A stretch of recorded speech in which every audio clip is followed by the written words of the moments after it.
Detroit Lions OTAs are upon us, and today was the first day where media was able to meet with Dan Campbell, with Aaron Glenn, with Dave Phipp. And today I'm going to go through all the best quotes from all three of those guys. We'll throw in some Dave Phipp quotes. Got to give some love to one of the best special teams coordinators in the league. But we're going to start with Dan Campbell and Aaron Glenn because I think those two had some bombs today, specifically Dan Campbell talking about Jameson Williams. And we'll get to that. But before we do, don't forget, like the video. It helps push the videos out in the algorithm. And don't forget to subscribe because it does support the channel. And we're almost at 7,000. I think we're like 70 away from 7,000. So thank you guys for that. We're on our way to 10,000 subscribers. Couldn't be possible without any of you guys. So let's move on now. Let's get to Dan Campbell. All the gushy stuff's out the way. All right. Dan Campbell mentioned an update for Brian Branch, because you guys saw the photo of him and Terrion Arnold. He was in the boot, and everyone's concerned what's going on. You know, did he injure it this offseason, or is it maybe a tune-up, clean-up surgery from something this past season? And we got our answer. Ben Raven, shout out to him. He writes here, Brian Branch underwent a clean-up procedure after the season. Lions thought it might heal on its own, then realized they better just get it done. He's expected back by camp in some capacity, with Dan Campbell sounding confident about week 1. So there you go. The Brian Branch injury, it's nothing to be concerned about. He'll be ready for the season. So that is great news, considering when it first happened, no one really knew what it was. So that is also great. The other thing that I absolutely loved from what Dan Campbell said is praising Jameson Williams, which this is awesome. And I'll tell you why. It's important. Not just because, I'm a JMO fan, so anything that fits my narrative, I'm cool with and I'm happy with. No, this is great because Jameson Williams is still in that prove it phase. And for coaches to praise him, that you have to pay attention to that stuff. It's super important for someone like Jameson, who his first year, he missed the entire year with an ACL injury. Second year, he suspended a quarter of the season, or really 1/3 of the season. And now you get a full offseason, healthy, hopefully a full season, healthy, and also no suspension, at least at this time. And I would assume not. So this will be his first, let him off the leash and go. Absolutely let him loose. And Dan Campbell said this about JMO. Shout out to Pride of Detroit for this. Thank you. They write, Dan Campbell says Jameson Williams has been the most improved player during this offseason program. Quote, he's a man on a mission. I'm going to just leave it at that. End quote. Campbell was also asked where JMO has improved specifically, and he said, everywhere, which, okay, if there was any chance of me getting more excited, there you go. He's improved everywhere, which is awesome. I've been saying this too. I hope he just latches on to Amon-Ra St. Brown and just works out with him, because that dude, work ethic is the last thing you question about Amon-Ra St. Brown. So for Jameson, this is great news. I'm very excited for him. He's going to be the number 2 wide receiver this year after the departure of Josh Reynolds. He's going to get an influx of targets. He's going to get more opportunities.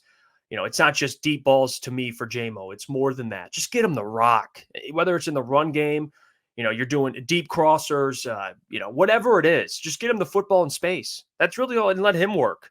He's so talented with the ball in his hands. So I'm very curious to see what he does this year. I think it's going to be a breakout season. And by breakout, I mean he doubles his production. 1,000 yards to me could be a stretch, considering you have Sam Laporta, who could easily get 1,000. Amon-Ra is going to get 1,500. So if you want 3,000-yard receivers and 2,000-yard running backs, you can go with that prediction. To me, that's, you're breaking history right there. All right, that you're breaking records for offenses and all offenses in NFL history. So, I think 800 yards is a fair expectation for JMO. I think that as a number 2 wide receiver, especially when you have one of the best tight ends in the league, who's basically a receiver in his own right. So maybe JMO is the number 3 wide receiver if you throw Sam Laporta in there. But I would take doubling his production. To me, that's good. That's good for JMO. I know he's the only first-round pick in that wide receiver room, but for really what I think his targets are going to be this year, I think that'd be good production, in my opinion. Another thing that Dan Campbell talked about, which, is something that, I thought was kind of interesting, is the Super Bowl or bust expectations, which we talk about a lot. And it's something that, we all can acknowledge the Lions are in that space of, hey, if you don't win a Super Bowl, or at least you get to the NFC Championship game, season's a failure. And some people would say NFC Championship or bust, NFC Championship game or bust. I might even lean on the side of Super Bowl or bust, because the more I think about it, the roster, we can argue, you can't have it both ways. We can argue that the Lions have one of the best rosters in the NFL, but on the other hand, if they don't win the Super Bowl, it's not a failure. No, those two things coincide. If you're one of the best rosters in the NFL, you have an opportunity to win a Super Bowl. I mean, do you think they have a better roster than the Ravens? Because I don't think the Ravens would accept anything but a Super Bowl. So now that different organization, Lions are, our history is a little different, but still, when you look at teams, good teams, they're all Super Bowl or bust. That's how it should be. If you don't win it or you don't make it, it's disappointing. Not that you have to win the Super Bowl every year, but that should be the goal no matter what. That's what you should strive to do every single year is win a Super Bowl. And I think this is one of the best Lions' best chances. They're in that window, and this year they have the opportunity. So in Dan Campbell's response to Super Bowl or bust, he says, no bust, just Super Bowl. Which I absolutely loved. It's like, hey, no, I don't know anything about or bust. It's just Super Bowl, which that's how it should be. That's the mentality Dan Campbell has. I wouldn't expect anything else from MCDC. Another quote here that I wanted to bring up was from Aaron Glenn, talking about the cornerback room and how different it is. I mean, we've had this combo on the show, and here are these videos I make for you guys to talk more about the cornerback room. I've mentioned it, and you guys have all commented in the comment section about it, how much it's improved. And Aaron Glenn said, the new look cornerback room, he said, quote, it's no surprise that the new guys we got, they excel in man coverage, which man coverage did not exist last year. You guys understand this. So to have any corner that can, be good in man coverage, to me, that's foreign for how it's been the last year or two. They didn't shut down any receivers last year. The bend don't break approach, hopefully that all ends this upcoming season. The run defense is really solid. The pass rush, I have some concerns for it. Not Aiden, but everyone else. If you want to throw Aleem in there, cool. But everyone else. But the secondary, specifically at corner, that's what I'm excited for. And not just for the regular season guys, but also for training camp. Like for J-Mo to go up against these corners, Amon-Ra is only going to get better. It just makes everybody better. That wide receiver core makes them all better. So it's a great thing. Aaron Glenn also talked about Jack Campbell, which, hey, I'm a big Jack Campbell guy. All right. I do. I think he's going to be the Lions' best linebacker this year. And what he said today, and this is from Colton Pouncey, these are the last two quotes, so appreciate Colton Pouncey for that. He works his ass off. He writes, Glenn with some love for linebacker Jack Campbell. Quote, he's a man. He's a grown man. He's really taking control of this offseason the way he should take control. He's a true Mike Backer.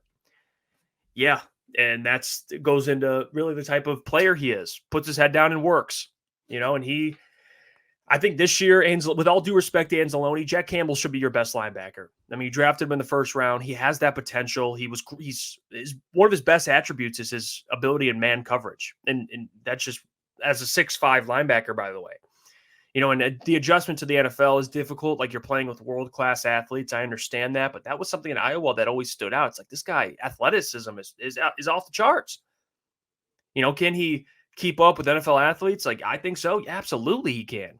He's got a lot of upside in that area. Now, the pass rush side of things, he did show last year, showed he can get after the quarterback a little bit, and he's an absolute tackling machine. And it's crazy. I mean, the last couple years ago, the linebacker core was a weakness. And now it's a strength. It's one of the strengths of this defense. It's a deep room.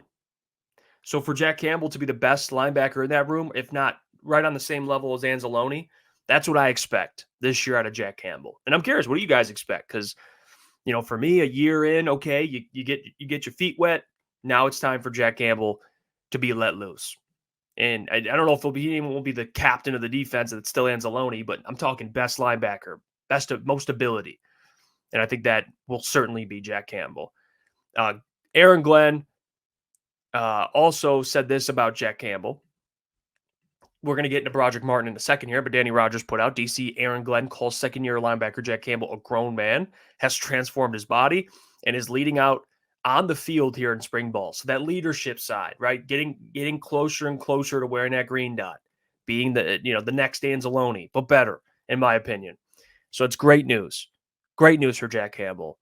There's also great news for Broderick Martin because Aaron Glenn he was complimenting Broderick Martin. Now, we don't exactly know the skill of Broderick Martin because he needs pads on. Pride of Detroit put this out. Glenn confirms Broderick Martin went through a body transformation this offseason and says he has the right mentality, which I agree with. But he can't see if the improvement is there until the pads come on. Yeah, and Broderick, to me, like that's a great sign. If any player's that locked in, it's like a lean when he first started losing weight. I'm like, wow, like this dude loves ball. Broderick Martin seems to love ball. Now, the skill set side of things, the ability is still a question mark. We have to see it with pads on, right? Pad level was something that Broderick Martin was that was a big concern of mine and everyone else that is a Detroit Lions fan and covers the Detroit Lions. So Broderick Martin is someone that I am very excited to see what he can turn into. And it's great that Aaron Glenn pointed that out. And also Aaron Glenn and Dan Campbell both had praise for Detroit Lions defensive line coach, Terrell Williams. And this is a guy that was brought in this offseason, and he got praise from Dan Campbell and Aaron Glenn. And I'm telling you, he's going to make the biggest difference. They had John Scott last year, and he just wasn't. Terrell Williams is a veteran, man. He's coached a lot of good defensive linemen and turned a lot of guys into dudes. Like guys, he's really developed players and made them. I mean, Jeffrey Simmons in Tennessee, he's really upped guys' game, and I'm excited to see what kind of impact he has on this defensive line room. And Aiden Hutchinson's probably excited. I mean, just looking at what he can do. So, yeah, Terrell Williams absolutely deserves all that praise. Dave Phipp also, he chimed in here, and I told you I was going to give some love to Dave Phipp. And Dave Phipp mentioned and kind of gave his thoughts on the new kickoff rule, which I love. Justin Rogers put this out. On new kickoff rule, Lions special teams coordinator Dave Phipp said he's thrilled to death. Dave Phipp is going to have a blast with this. And also, if you think, if you're thinking right now, what about Jake Bates? Well, they asked him about Jake Bates, and Dave Phipp says he's very familiar with Jake Bates, very familiar. So it's someone to keep an eye on. Is Jake Bates? I think they should bring him in after the UFL season's over. He also mentioned Dave Phipp, for that matter, about the kicking room and how Badgley has worked his ass off this offseason to extend his range and get a stronger leg. I mean, okay, let's relax a little bit. All right, Michael Badgley, very cool dude. Bet he's a great guy. Love to go have a beer with him. But I just don't know, man. I don't know if he's gonna all of a sudden start kicking 55, 60 yarders. I don't know. I hope he can. But it's clear they didn't trust him last year. So Michael Badgley, adding strength in his legs, which hey, listen, I applaud him. It's awesome. But I'm expecting Jake Bates to be a Detroit Lion. That's where I'm at with this. He's the hope. And where are you guys at with it? What are some of your favorite things that were said today? For me, it was Jameson Williams. That was the best quote. Dan Campbell praising him was everything for me. It was awesome. But what was your guys's? What stood out to you? Is there anything you'd like to see? Comment down below. And also, like I said in the beginning of the video, don't forget to like. It does support the channel, and it means so much to me. So thank you guys for all your support. And tell a friend to subscribe. Check us out live Monday through Friday, 8 to 10 p.m. And we have weekend content every single day. Until next time, I'll see you guys.